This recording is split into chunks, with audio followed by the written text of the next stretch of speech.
আসসালামু আলাইকুম রহমতুল্লাহ। পবিত্র জুমার দিন শুক্রবার সারা বাংলাদেশে বাংলাদেশ ছাত্র শিবির এবং ছাত্র দলের যে মুখোমুখি সংঘর্ষ আমরা দেখতে পাচ্ছি,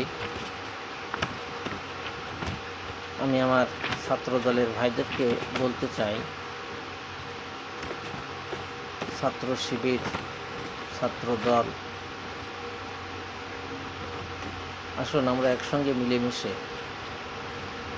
দেশের প্রতিটা যুবকদেরকে সঙ্গে নিয়ে ইসলামের জন্য, দিন প্রতিষ্ঠার জন্য, আল্লাহর কোরআন প্রতিষ্ঠার জন্য মাননীয় প্রধানমন্ত্রী জনাব তারেক জিয়া রহমান সাহেবকে সঙ্গে নিয়ে দেশের সেনাবাহিনী, পুলিশ প্রধান, সেনাপ্রধান সকল বাহিনী একত্রিত হয়ে দেশের এই সংকটপূর্ণ সময়ে আমরা মিলেমিশে এক হয়ে কাজ করি।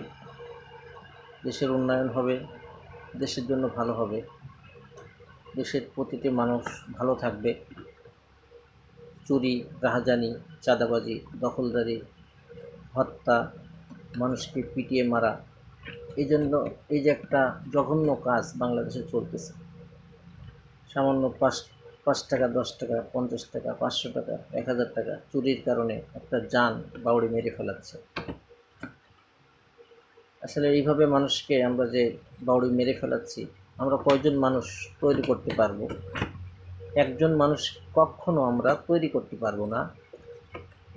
আল্লাহ তাআলা সৃষ্টি করেছেন, অপরাধ করলে তার জন্য সাজা আছে, প্রশাসন আছে, আইন ব্যবস্থা আছে।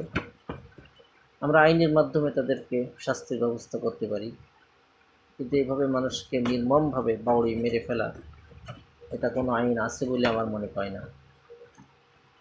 জন্য সকলেই মিলেমিশে আমরা দেশের জন্য এক হয়ে আগামী দিনে সুন্দর একটি বাংলাদেশ গঠন হোক, সংকট দূর হোক, সকলেই মিলেমিশে পরিবার নিয়ে বসবাস করুক, এই কামনা করে আজকের মতো এখানেই সমাপ্ত ঘোষণা করছি। আসসালামু আলাইকুম রহমতুল্লাহ।